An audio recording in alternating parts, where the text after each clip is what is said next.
গ্রামের খালে ভেসে এসেছে টর্পেডো সদৃশ বস্তু। প্রায় 27 ফুট দৈর্ঘ্য ও 3 ফুট প্রস্থের অচেনা এই বস্তুটি দেখে স্থানীয়দের মাঝে কৌতূহল সৃষ্টি হয়েছে। ভাসমান ওই বস্তুটি দেখতে ভিড় করেন স্থানীয়রা। প্রত্যক্ষদর্শীরা জানান, কাছ থেকে দেখে ভারী কোনো অস্ত্র ভেবে এলাকার মানুষের মধ্যে আতঙ্ক ছড়ায়।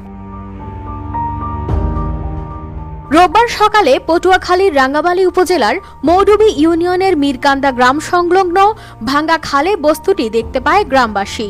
খবর পেয়ে ঘটনাস্থলে পৌঁছায় পুলিশ। বস্তুটি যাতে অন্যত্র ভেসে না যায় এজন্য রশি দিয়ে বেঁধে রাখা হয়।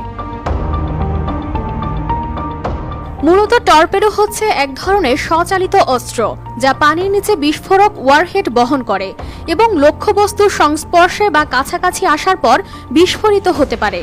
এটি পানির নিচে চলে এবং পানির নিচে বা ওপরে উভয় স্থান হতে নিক্ষেপ করা যায়।